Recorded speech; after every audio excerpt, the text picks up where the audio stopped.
சரி பண்ணணும் அப்படிங்கிறது தான் முதன்மையான நோக்கமாக இருக்கும்.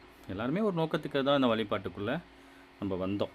நமக்கு ஏற்பட்ட வலி, கர்மாவால் ஏற்பட்ட தாக்கங்கள், மன ரீதியான பிரச்சனை, பொருளாதார பிரச்சனை, உறவுமுறை சிக்கல், இது மாதிரி ஒரு ஒரு 12, 13 பிரச்சனைகள் தலையாய பிரச்சனையாக இருக்குது. திருமண பந்தத்தில் ஏற்படுற கசப்பு, குழந்தையின்மை, குழந்தை தள்ளி போகுதல், திருமணமே நடக்காமல் இருக்கிறது, ஊழ்வினையால் ஏற்படக்கூடிய வலிகள், நோய்களால் ஏற்படக்கூடிய தாக்கம், இந்த சமூகத்தில் ஏற்படக்கூடிய மனிதர்களை எதிர்கொள்ளக்கூடிய பிரச்சனைகள். ஏன்னா நம்ம வேலை செய்கிற இடங்களில் நிறைய விஷயங்கள் நமக்கு எதிராக நடக்கும். இந்த மாதிரி மனிதர்களை ஃபேஸ் பண்ணுறதே ஒரு பெரிய பிரச்சனையாக இன்றைக்கி மாறிப்போச்சு. சகிப்புத்தன்மையெல்லாம் இல்லை. இந்த மாதிரி பலவிதமான பிரச்சனைகளில் இந்த மனித குலம் மாட்டி அல்லல்படுது.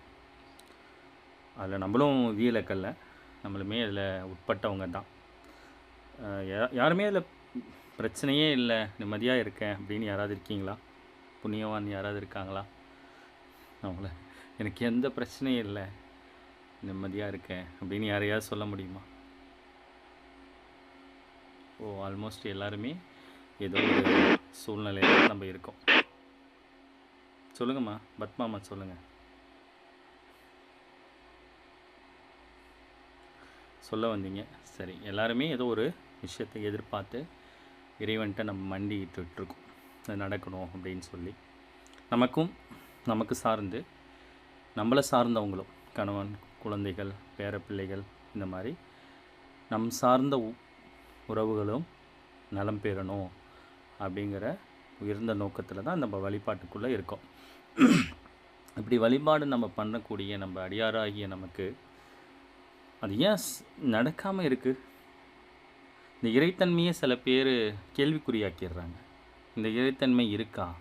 இப்படிலாம் வழிபட்டனே, எனக்கு ஏன் நடக்கலை அப்படின்னு ஒரு கேள்வி வரும். வழிபாடுக்குள்ளே வந்தவங்களுக்கும் அது சில பேருக்கு அவங்க எதிர்பார்த்த மாதிரி நடக்காமல் இருக்கலாம். அதற்கு பல காரணங்கள் இருக்குது. அதில் ஒரு முக்கியமான காரணத்தை தான் நம்ம இப்போ இன்றைக்கி பார்க்க போகிறோம். உங்களுக்கு தெரிஞ்ச ஏதாவது காரணங்களை சொல்லுங்களேன். இப்போ ஒருத்தவங்க ஒரு திருமணத்துக்காக எதிர்பார்ப்பாங்க, அது தள்ளி போகலாம். குழந்தை தன்மைக்காக எதிர்பார்ப்பாங்க, தள்ளி போகலாம். உடல்நிலை சரியாகணும்னு எதிர்பார்ப்பாங்க, அது தள்ளி போகலாம். இப்போ இந்த தள்ளி போகக்கூடிய ப்ராசஸ் ஏன் தள்ளி போகுது? ஏன் அவங்களுக்கு கை கூடாமல் இருக்குது? என்ன காரணங்கள்? உங்களுக்கு என்ன தெரியுதோ சொல்லுங்கள். அப்போ தான் இதை பற்றி நம்ம பேசுகிறதுக்கு நீங்கள் என்ன நினைக்கிறீங்கிறது எனக்கு தெரியும். வணக்கம்.